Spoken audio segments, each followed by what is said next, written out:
Hey everyone, and welcome back to Ontario Cryptids. First thing first, Merry Christmas to everybody out there. I hope you all had a great day with family and friends, and I can't believe how fast this year has gone by. I also can't believe that today marks the 90th episode. If you are new to my channel, every 5th episode, I thank those who have commented regularly on my last 5 videos. So, let's get to them right now. So a special shout out goes out to Bender and Jean. Thank you guys so much for commenting, and also want to thank everyone who recently subscribed to my channel. And the rest of you guys that come back each week to watch these episodes. So thank you guys very much. I'm going to try and get this episode up today, which is Christmas Day, which is the day that I'm actually recording this. I'm obviously very busy. We had our breakfast. We opened up our gifts. The turkey's in the oven. So here I am recording the episode in between my cooking. So hopefully it'll be up to date. If not, you guys will see this tomorrow morning. In today's episode, we have 4 stories for everyone, and I'm hoping you guys are going to enjoy this. We're going to be all over the States primarily, and then we're going to end off with a story from Canada. So as you know, I'm always looking for great stories to be shared on this channel. So if you have a story that you would like to share in a safe environment, then forward your encounter stories to OntarioCryptids@gmail.com. All right, everyone, go grab yourself a beverage and get cozy on the couch or chair and sit back and relax.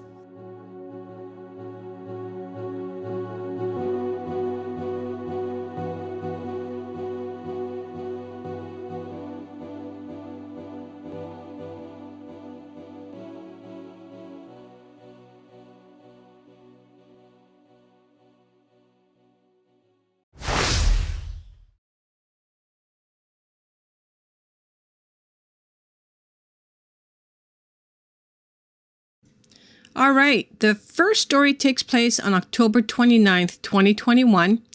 It takes place in Elmore County, Idaho, and the nearest town is Atlanta. Now, I have the exact coordinates. It looks like for every single story, we've got the exact coordinates, which is awesome. So let's get right to the story. While mule deer hunting in Idaho, I rode my ATV to the snow line on Road 255 southwest of Atlanta. I passed a truck with Alaska plates. It was parked on the side of the road with no one around, just where the snow started. I was forced to turn around due to the deep snow about a mile from the truck, uphill from it. I observed many large elk tracks in the snow, so I decided to move down in elevation to glass the timber strips. Elk season starts in 3 days, so I want to see if any were in this area. Once at the location, about half a mile downhill past the truck, I parked on the side of the road. About 5 minutes into my search, I heard a knock to my right, about level with me, about 300 yards away, I guess. Very loud and solid. I first thought it was 2 trees hitting each other from the wind. The wind was light, though. About 5 minutes later, it happened again, but the knock sounded different and a bit louder. Within 10 minutes, the Alaska truck drove by me with just a driver. He headed down in elevation for me. I continued to glass the area without a sound for a good 5 minutes. I heard a vehicle coming up the hill, and that person stopped to talk to me. He was a friend of mine from my old hometown in California. Small world. I knew he liked this area, and I was happy to see him. We started to compare our hunting apps on our phones. Come to find out that he was camped about 1.5 miles from my camp. We talked for a few minutes, and then we heard a loud knock like I heard before, a bit closer and near level to us. I stopped mid-sentence for a second and turned to the direction of the sound, but kept talking. A truck came by with a family in it and stopped to talk. I told him the snow situation, and he headed up. He returned within 5 minutes and headed down the road to lower elevation.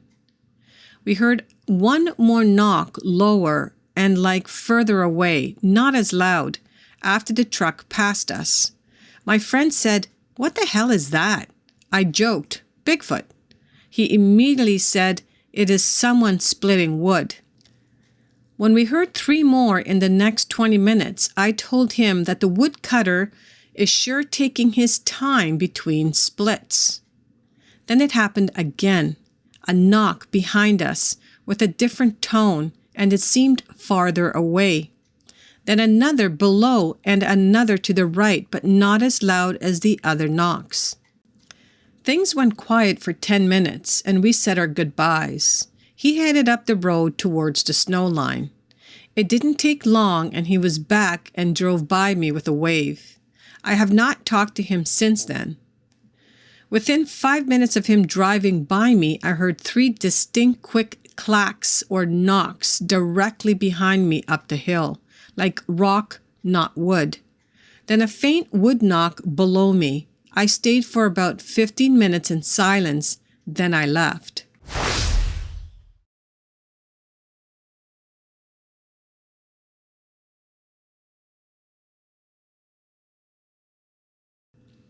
Okay, the second one takes place October 30th, 2021. This one takes place in Cherokee County, South Carolina. Oh, we're just jumping all over the place. The nearest town is Gaffney, and the nearest road is Surratt Road. And again, we have the exact coordinates. I was camping with my stepdaughter and one of her friends at the Big Bay access area on the Broad River. Upon arrival at the campsite at 12:30 a.m., as in our custom, my stepdaughter did a 2-3 seconds howl and I did a heavy growl. Immediately after that, we heard a creature chatter from across the parking lot about 100 to 150 yards away, followed seconds later by a wood knock from the same direction but further away. I found a large stick and answered with 2 wood knocks but got no response.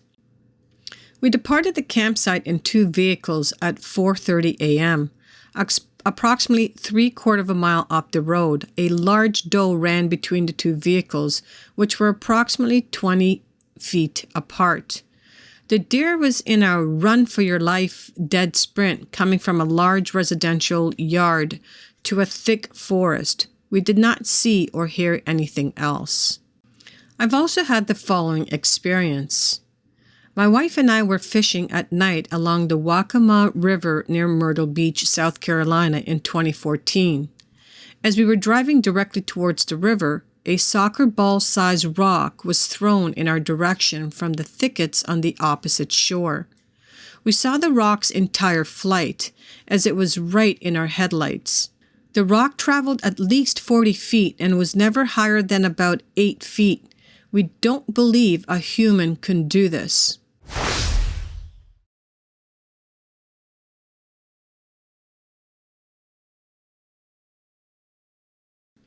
The third story takes place on November 21st, 2021.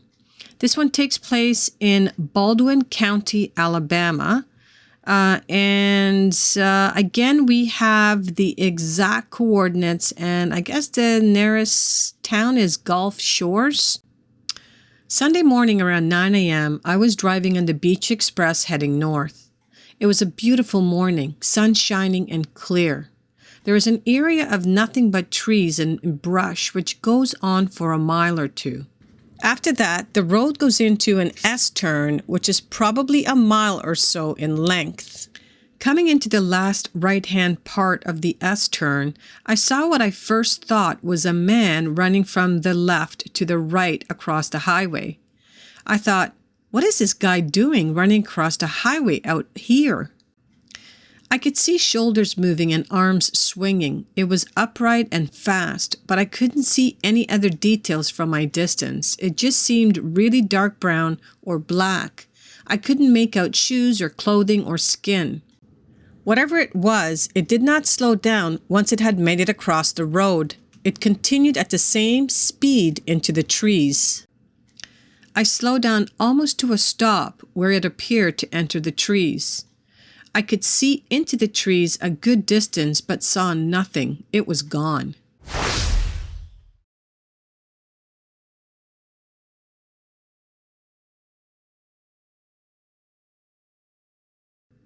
Okay, so this is the last story of the day, and this one takes place on August 25th, 2021.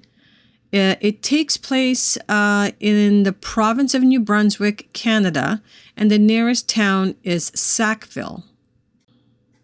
I was driving our truck and following Scott, my husband, driving his tractor out of what has become known as the Tower Road. We turned onto Walker Road heading northeast towards Highway 2. It was a nice sunny morning and we were both wearing short-sleeve t-shirts. As we approached the first two crests, I watched a man casually walk across the dirt road in the distance, heading in a southerly direction. Both sides of the roads are forested. It took him about 4 or 5 steps to cross the road, which is about 10 meters or 35 feet wide. I thought to myself, this guy is huge. My first thought was that it was a Bigfoot, but I never heard of any Bigfoot sightings in New Brunswick, so I dismissed the thought.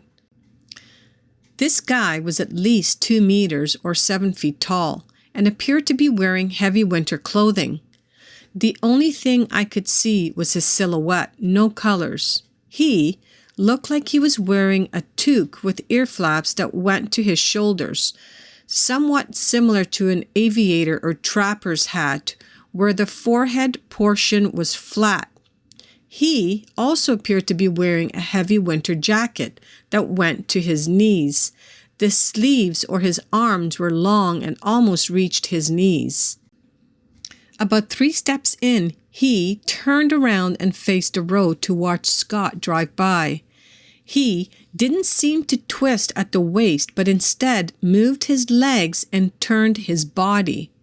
After Scott drove by, he again used his legs to turn around and take 2 steps later, and he was gone. By the time I got to his location, I looked in and couldn't see anything. There is a steep downhill bank, and I didn't stop. I kept driving. After we got home, I asked Scott if he saw the huge guy that walked across the road in front of him. He said no. He was looking in the woods to his right. I said, how could you have missed him? He was huge. Scanning through the TV a few nights later, I came across an episode of Expedition Bigfoot and watched it. I learned that Bigfoot has next to nothing for a neck. I then decided to search for Bigfoot sightings in New Brunswick, and I was surprised to find several sightings. Well, guys, I hope you enjoyed these stories today. These stories were all relatively recent, all 2021. I'm surprised that there were a lot of them that included the exact coordinates to where it took place. Anyways, guys, I hate to run. Today is Christmas Day. I hope you guys enjoy it with your family. I can smell my turkey cooking upstairs. It smells delightful. And I know the timer's going to go off any minute now. So I need to go get everything else ready for dinner. So thank you guys so much for listening until the end. I truly appreciate it. Please hit that like button on your way out and smash that subscribe button if you're new to my channel. And before I forget, if these stories reminded you of an encounter that you may have had and would like to share, then please forward your stories to OntarioCryptids@gmail.com, and I would be honored to share your story on this channel. Okay, everyone, have a wonderful Christmas with your family or friends, and I hope to see you all next week right here on Ontario Cryptids. Merry Christmas, everyone.